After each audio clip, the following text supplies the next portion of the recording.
Hello everybody, this is Fernando for the latest Urban Legends video.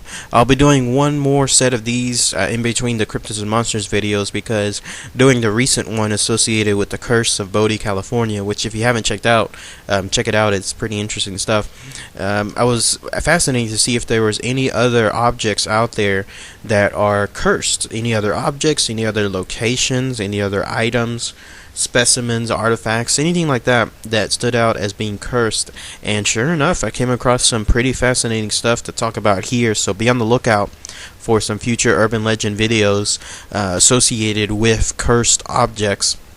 And again, I'm going to finish the other ones with the Cryptids and Monsters video sometime next week, so also be on the lookout for those. But what happens is when I come across something that is really interesting and I really want to talk about it, it gets pushed to the front of the line, so to speak, so that way I can share it with everybody here. So this particular tale actually has to do again with a curse, and this curse that's tied with an object rather than a location.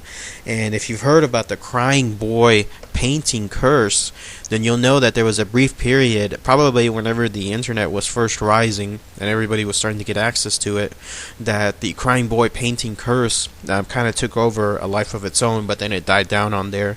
And I remember hearing about it back then, but then not really seeing into what it beheld. So doing some research into it now, it was interesting to find out the life essentially that this particular let's say curse took on, and how it's been around for a couple of decades. So it hasn't been too long in existence out there, but it's definitely been around for a while. So it all starts with a particular tale that was told within The Sun, which is a newspaper. I don't know if it's still being printed now somewhere in Europe, but it was at that time back in September 4th, 1985. That an article came out that was called Blazing Curse of the Crying Boy, which you'll see a picture of here.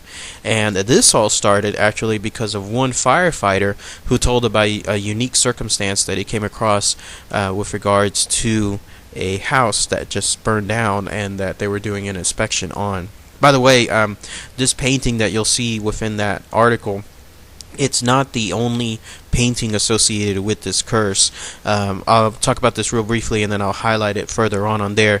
The artist that made this painting, it's not a one-of-a-kind deal that he just mass-produced. Rather, he created a whole series of paintings of little crying boys and little crying girls. In fact, the estimate is somewhere of around 1,000 to 2,000 such paintings, and he mass-produced those. So this particular curse of having the crying boy painting, it's not specifically just tied to what you see here.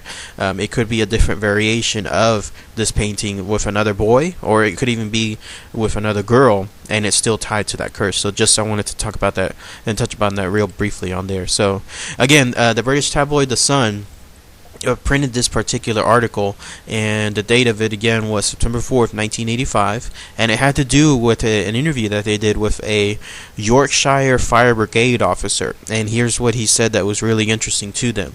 He said that the home that had recently burned down, they were trying to find out what made the house burn down, trying to find the source of it. And naturally, whenever firefighters do that, they have to comb the entirety of the house, piecemeal it essentially from room to room, and check every single point to make sure that they can find everything associated there.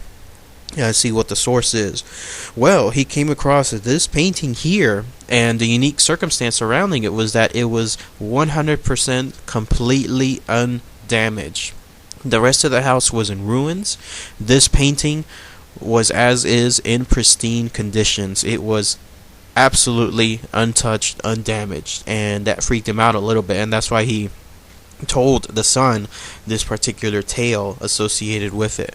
And no sooner did this go around than the curse seemed to have taken on a life of its own, because other places that had this particular painting, again, not exactly this boy that you see here, but with other tales, with other locations, different variations of it.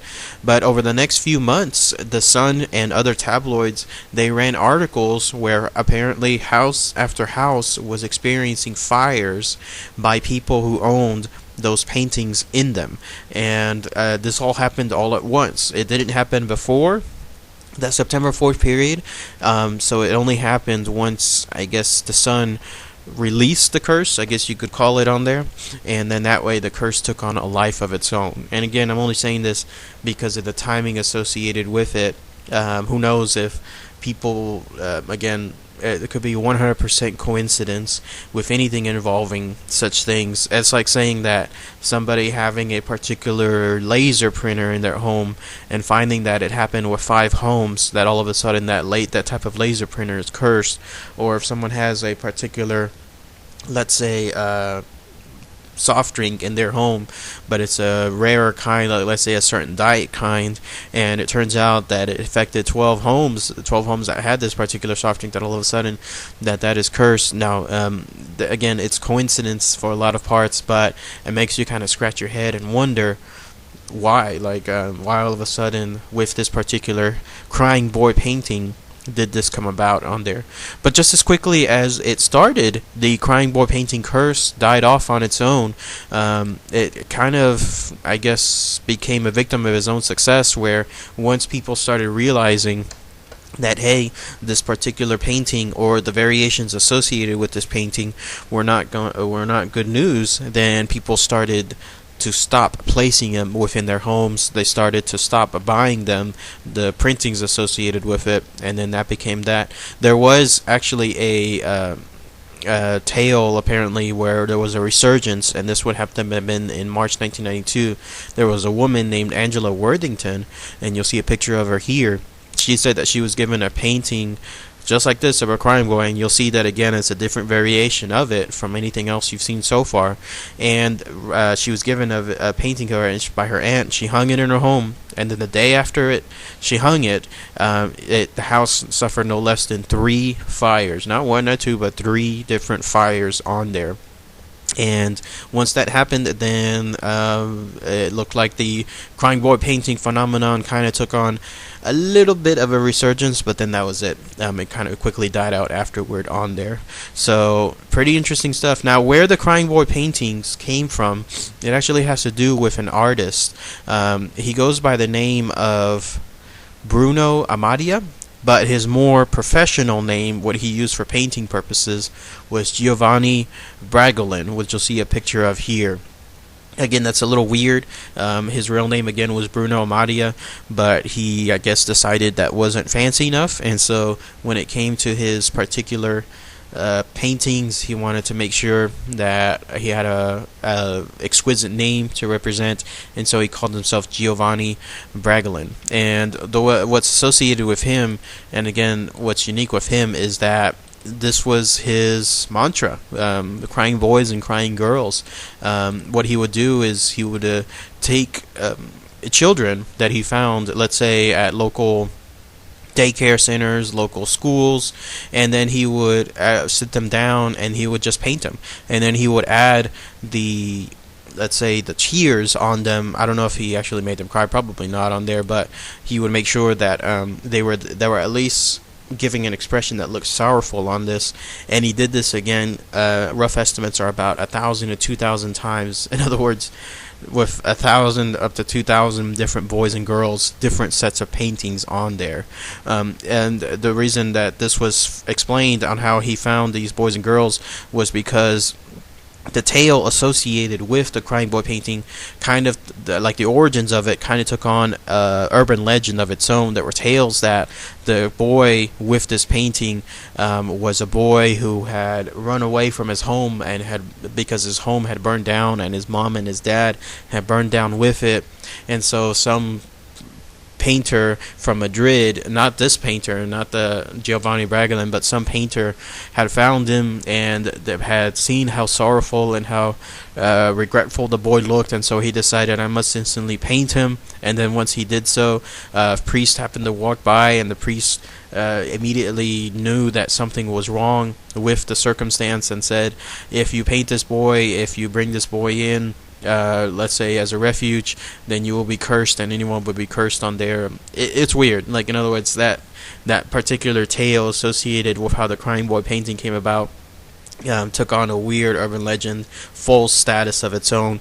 So that was quickly cleared up, and I wanted to make sure that was cleared up here. No. the true tale associated with the Crying Boy paintings was just as easy as is. This guy Giovanni Bragolin, all he did was he found his subjects within random schools, random playgrounds in and around Venice, and then apparently he also posted ads in newspapers, and he would just simply paint them, and then he would ask that they would have, let's say, a sorrowful look to them, and then that was it. So again, it was interesting to read that the origins with the Crying Boy again took off almost an urban legend status of their own on there.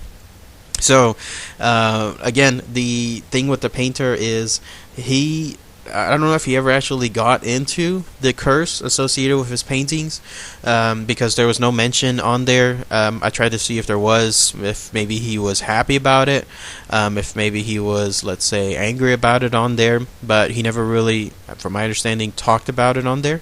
He never really acknowledged it. He never really denied it on there. He just simply, because he died actually in 1981, so it was a little bit before the first time that the paintings in the Sun were the newspaper were printed. But considering that he had painted around, again, 1,000 to 2,000 variations of these paintings, and that there was so many other people that had owned these paintings before then, the only time this came about was because, again, of the Sun posting it on there. But there had to have been circumstances before with the painting, and every now and then people experiencing these fires. And so whether he knew about them beforehand, I don't know on that part, because whatever it is, he took it along with his death. So, but yeah, that's the curse associated with the Crying Boy painting. The idea, again, that you have something like this there in your house, then you will suffer a potential cause of fire soon within your household. And you can still find these paintings on eBay. No doubt there's everywhere online if you type in just whatever when it comes to any kind of prints, any kind of paintings, not the original ones but the mass-produced ones that you can find online. They're still out there right now. So anybody that has one in their homes, if you wanted to share about it here, see if you've experienced anything that was, let's say, unique with your painting, then please post your comments, share below. If anyone has maybe any relatives that had gone through anything on there as well, it would be interesting to see, because again, this took on a life of its own within the mid 80s, and then it kind of resurged a little bit within the 90s, but then it kind of died off afterwards. So there has to be some people that, again, have experienced something on there, and it'll be fascinating to see what comes about with that on there too. So, alright, everybody, thanks again as always. Take care. Bye.